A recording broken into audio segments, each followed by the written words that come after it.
कहते हैं कि एक भील जाति की कन्या थी जिसका नाम शबरी था। वो अकेली एक जंगल में रहती थी।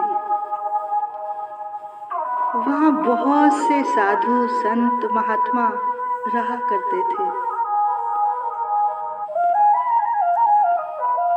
वो क्या करती थी, रोजाना सुबह सुबह उठकर सभी महात्माओं की कुटिया के बाहर झाड़ू लगा आती। उनके उठने से पहले वो ये काम करती थी। अब महात्मा लोग रोज सोचते कि ये कौन है जो इतनी सेवा करके चला जाता है। इतना बड़ा जंगल है, रोजाना कितने पत्ते मिट्टी यहाँ होती है, पर यहाँ कौन आकर ये हमारे उठने से पहले ही यहाँ की सफाई करके चला जाता है। अब शबरी जी ये सोचती कि मैं नीच जाति की हूँ। अगर किसी महात्मा ने देख लिया तो वो मेरी सेवा को स्वीकार नहीं करेंगे।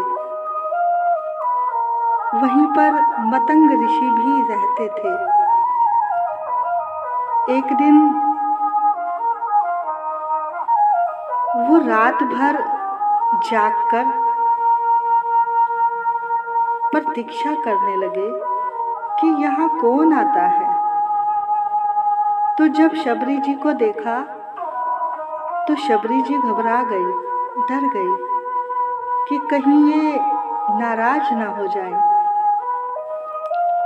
तब मतंग ऋषि जी ने कहा कि वाह बेटी वाह, तुम कौन हो?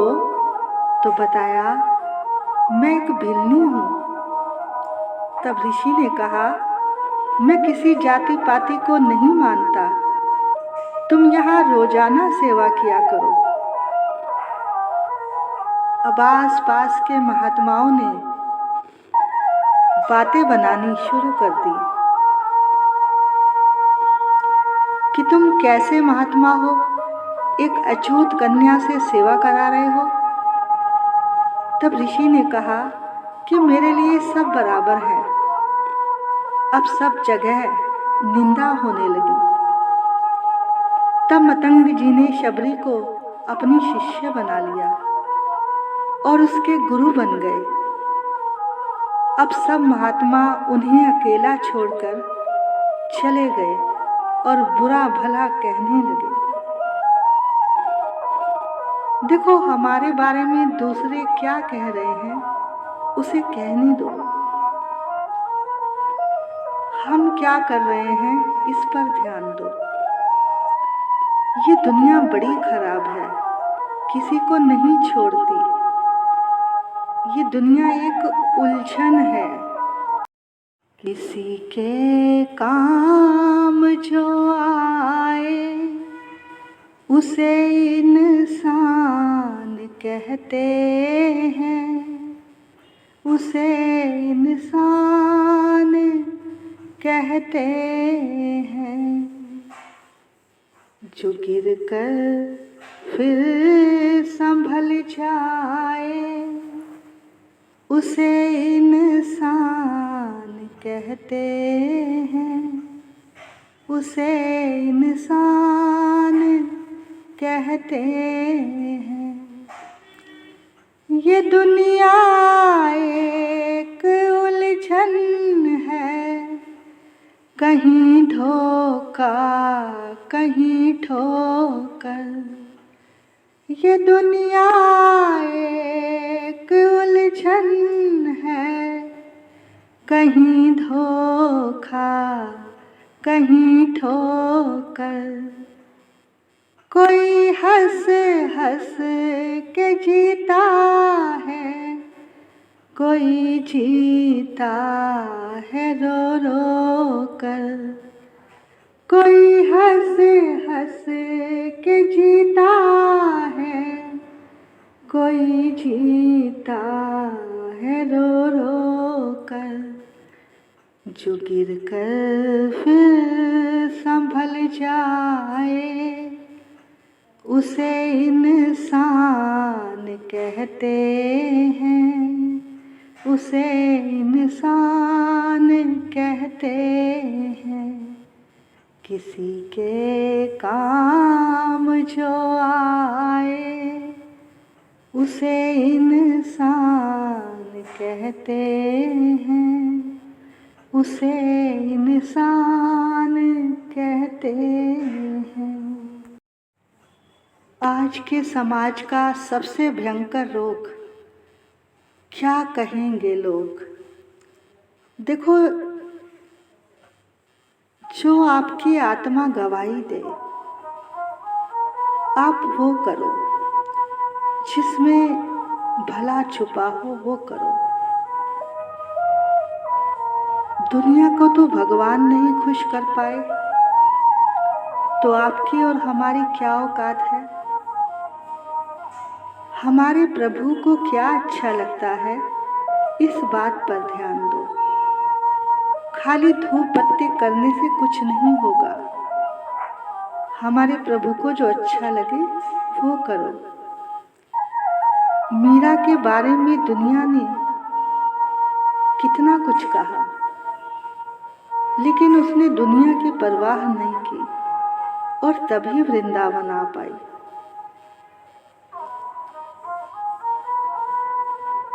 मीरा जी का इतिहास पढ़ो तो आंखों से आंसू आते हैं कि क्या क्या इल्जाम नहीं लगे, लेकिन उन्होंने प्रभु से प्रेम करना नहीं छोड़ा, तभी प्रभु को पाया।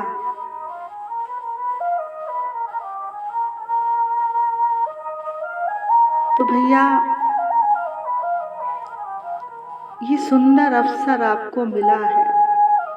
कुछ तो लोग कहेंगे, लोगों का काम है कहना। छोड़ो बेकार की बातों को, कहीं बीत ना जाए रहना। कहीं ये कथा सुनने का अवसर बीत ना जाए। ये समय भी निकल गया तो क्या करोगे। ठाकुर रोज हमको किसी न किसी रूप में मिलते हैं, पर किसी संत किसी सद्गुरु के अभाव में हम उनको जान नहीं पाते।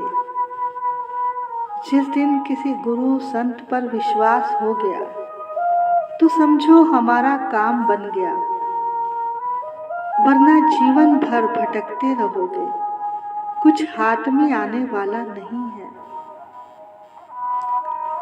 शबरी जी को अपने गुरु जी के शब्दों पर विश्वास था। उन्होंने कहा था कि राम आएंगे तो राम जरूर आएंगे। देखो, जिसको गुरु के वचनों पर विश्वास नहीं, वह कुछ भी करके देख ले, कुछ नहीं होने वाला। तो जब शबरी जी के गुरु मतंग ऋषि जी का अंतिम समय आया, शबरी जी आंखों में आंसू भरकर कहने लगी, गुरुजी, अब हमारा क्या होगा। हम आपके बिना कैसे जी पाएंगे। हमें तो आपने ही जीना सिखाया है। क्योंकि शबरी जी भीलनी थी, छोटी जाति की थी, सभी महात्मा उनसे दूर भागते थे। लेकिन मतंग ऋषि ने उन्हें अपना शिष्य बना लिया और सभी महात्माओं ने मतंग जी का साथ छोड़ दिया कि देखो, इन्होंने नीच जाति की स्त्री को अपना शिष्य बना लिया। लेकिन मतंग जी ने किसी की ना सुनी, अलग कुटिया बनाकर रहने लगे। देखो, जो संत गुरु जाति पाति का भेदभाव रखें, वो कभी संत हो ही नहीं सकते।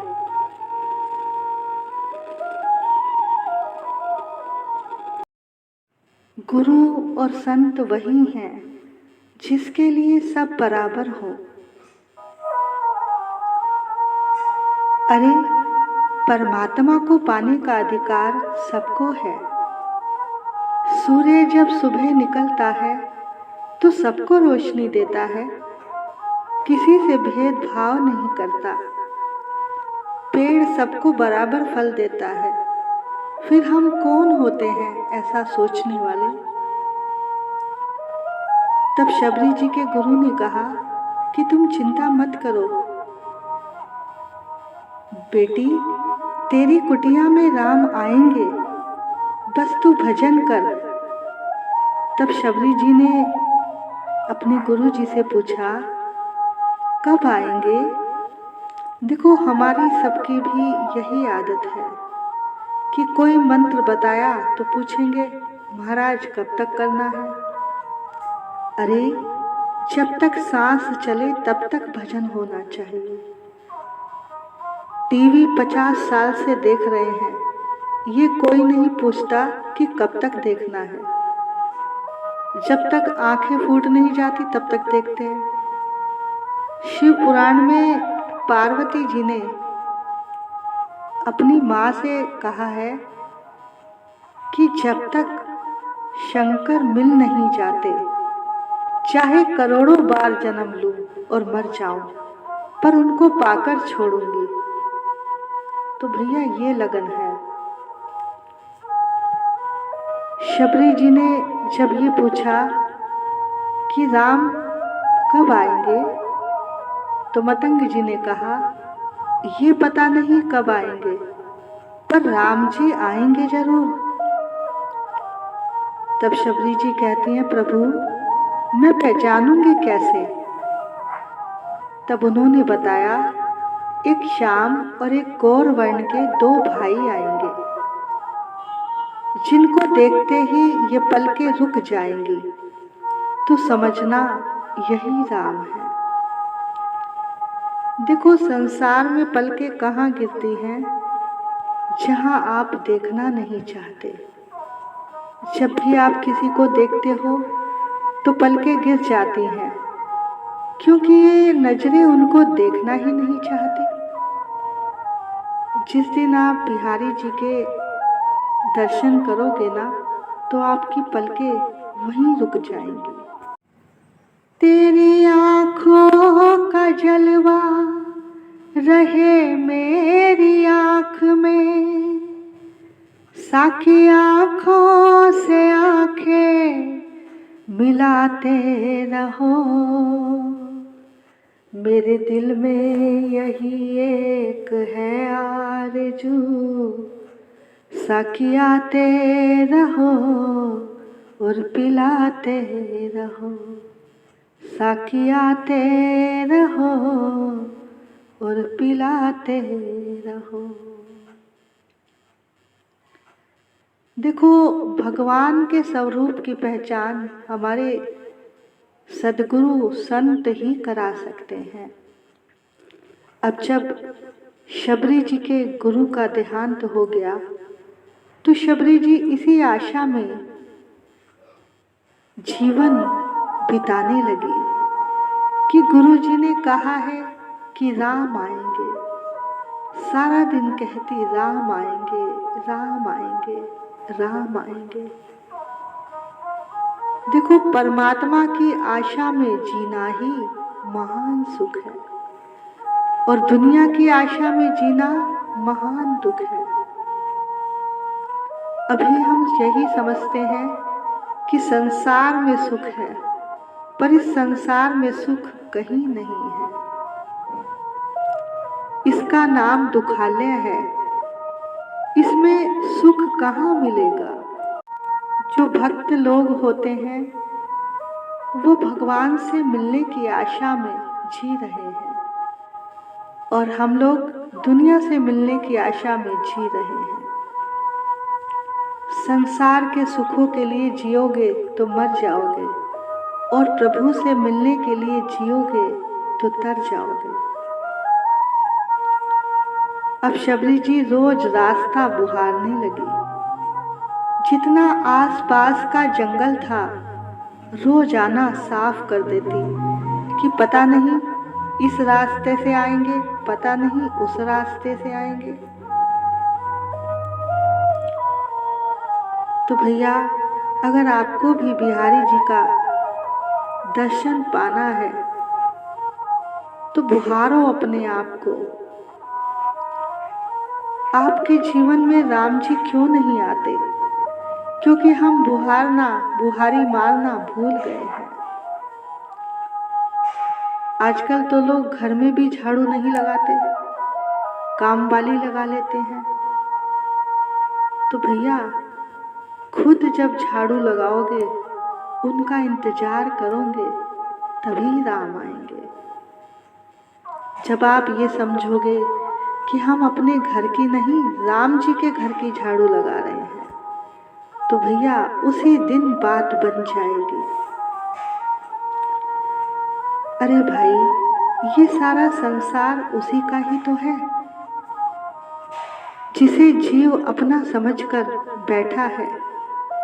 जिस दिन उनका घर समझकर झाड़ू लगाएंगे और घर का प्रत्येक काम उनका समझकर करेंगे, तो समझना बात बन गई।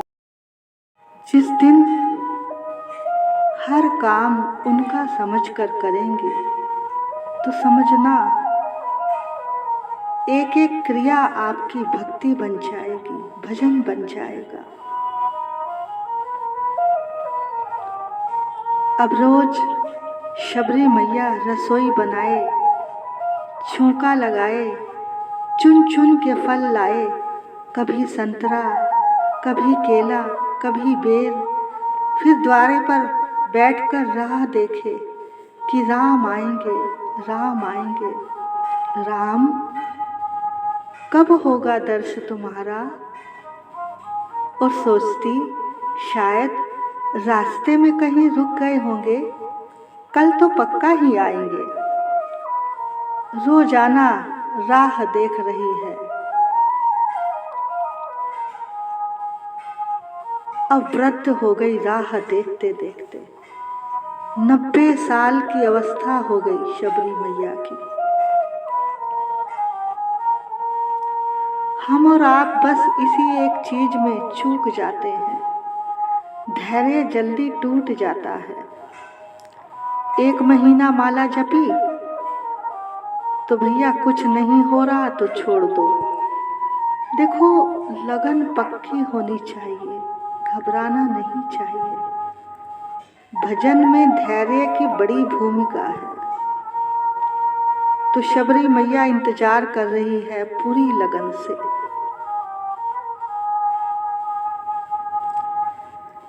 शबरी की प्रतीक्षा पूरी हुई। देखो, जो सारा जीवन राम की खोज करता है ना, तो एक दिन ऐसा आता है कि राम जी खुद तुम्हारी खोज करने आते हैं। संतों ने मीरा जी से कहा कि तुम भगवान को ढूंढ रही हो, वो तो बड़ा छलिया है, गोपियों को छोड़ गया, राधा को छोड़ गया, तुम्हें कहाँ मिलेगा? तब मीरा जी ने कहा, हमने कब कहा हम भगवान को पाना चाहते हैं? अरे, उसकी खोज करने में जो आनंद है वो प्राप्ति में नहीं। वृंदावन के संतों ने भी कहा है, हमें तो बस खोजना है, पाना नहीं। बस तेरी याद में तड़पते रहें, उसी में आनंद है। तेरी याद ने दिल में जो दर्द दिया, अब ना करूं मैं उस दर्द की कोई दवा। मैंने तो खाई है अब दवा की ही कसम। तो शबरी जी जब राम जी को दूर से देखती है तो कहती है, ये मेरी तपस्या का फल नहीं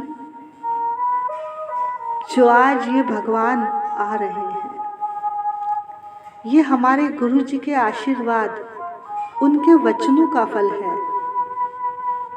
तो कोई सफलता मिले तो हमें ये नहीं कहना चाहिए कि ये मेरी वजह से, ये कहो कि ये गुरु जी की, संत की कृपा से मिला है। शबरी राम जी के चरणों में जाके लेट गई, कुछ बोल नहीं पा रही थी। जिसने 90 वर्ष राह देखी हो, कितनी बातें होंगी उनके मन में, लेकिन दर्शन करते ही सब मौन हो गया। देखो, जो बहुत बोलता रहता है, समझो उसने पाया नहीं। गौतम बुद्ध जब पा गए तो सब मौन हो गया, शब्द खत्म हो गए। अब राम जी के पांव चरण धोने हैं, ना थाली है ना लोटा है। शबरी सोचे क्या करे, राम जी के चरण धोने हैं, कैसे धोऊं। देखो कैसा रहा होगा शबरी जी का जीवन, जिसकी कुटिया में थाली नहीं, लोटा नहीं, उसने क्या किया होगा। उसने अपने हाथों का चुल्लू बनाया, उसमें चरण रखे राम जी के और अपना माथा धर दिया उनके चरणों में और आंसुओं से चरण पखारने लगी। और उसी दिन शबरी मैया बेर लाई थी। बेर का दोना प्रभु जी के सामने रखा कि प्रभु पाओ। वेदों में लिखा है परमात्मा खाता नहीं खिलाता है।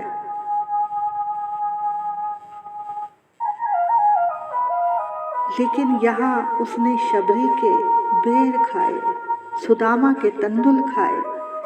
जब प्रेम हो तो वो सब कुछ खा सकता है। कलिकाल में भी कर्माबाई की खिचड़ी खाते थे।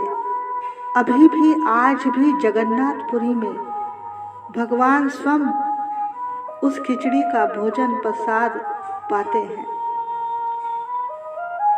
गोपियों का माखन खाते थे। लोग कहते हैं भगवान खाते नहीं, शबरी की तरह तुम खिलाते नहीं। लोग कहते हैं भगवान आते नहीं, मीरा की तरह तुम बुलाते नहीं। तो डोना लाई शबरी जी। उसने ये नहीं कहा खाओ, पहले उसने खुद खाया और फिर कहा कि ये मीठा है, ये खाओ प्रभु जी, ये खाओ। राम जी ना तो बेर देखते हैं ना जात देखते हैं कि ये भिलनी है। वो तो केवल उनका प्रेम देख रहे हैं कि आंखों से अश्रु धारा बह रही है और वो चुन चुन के बेर खिला रही है।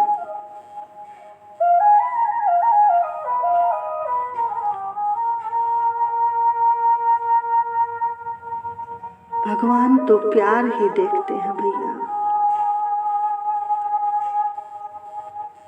इसी तरह से एक बार रामकृष्ण परमहंस बड़े गरीब थे।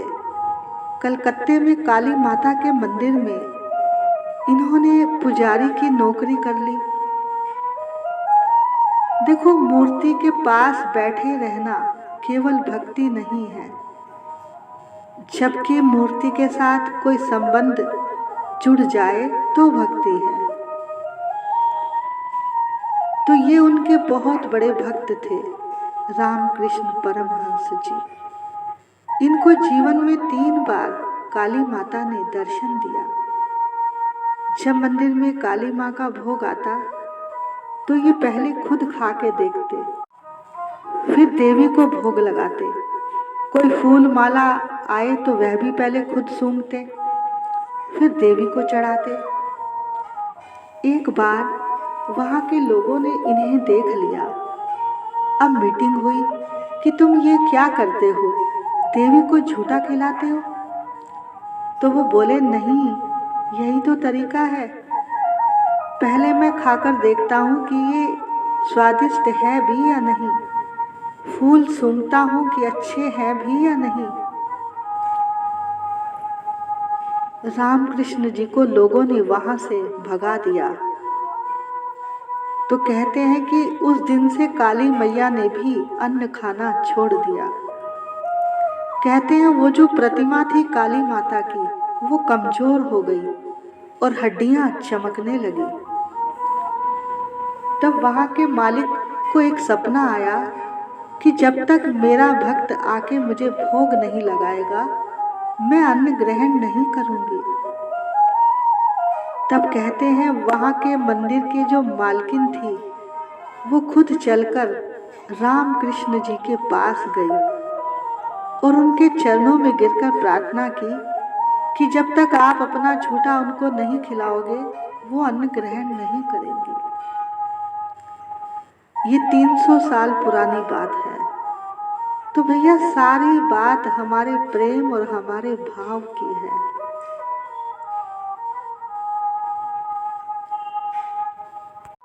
भावना में भाव नहीं तो भावना बेकार है, भावना में भाव है तो भव से बेड़ा पार है, भावना में भाव है तो भव से बेड़ा पार है। तो शबरी भोग लगा रही है। इस तरह भगवान ने शबरी के बेर खाए। वे बेर नहीं थे, शबरी का प्यार था। भगवान आपका कुछ नहीं खाते, वो तो भाव खाते हैं। अब भोग के बाद वो हाथ जोड़कर खड़ी हो गई कि प्रभु, मुझे तो आपकी स्तुति करनी भी नहीं आती। अब शबरी भक्त है। भक्त और ज्ञानी में एक अंतर है। ज्ञानी मानता है कि मैं बहुत कुछ जानता हूँ, ये स्तोत्र, सब शास्त्र, वेद सब याद है मुझे। लेकिन एक जो प्रेमी भक्त होता है,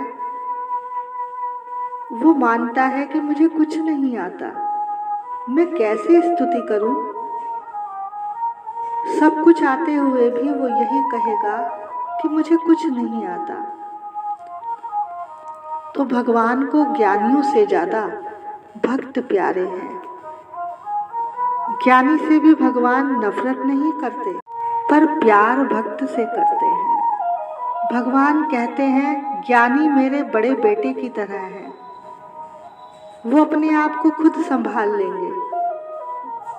लेकिन जैसे एक माँ का बच्चा 30 साल का है और एक 2.5 साल का है, तो वो किसको सबसे ज्यादा प्यार करेंगे? छोटे को। इसी तरह प्रेमी भक्त मेरे नवजात बालक हैं, इसलिए मुझे उनका ज्यादा ध्यान रखना है। ज्ञानियों को भगवान को खुद अपने ज्ञान द्वारा पकड़ना होगा। पकड़ पाओ तो पकड़ लो, लेकिन भक्तों को भगवान खुद पकड़ते हैं।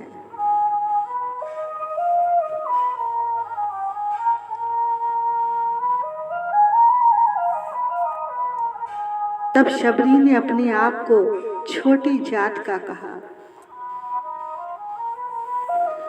शबरी जी कहती हैं कि ही विधि स्तुति करूं तुम्हारी, अधम जाति में जन्म तिहारी।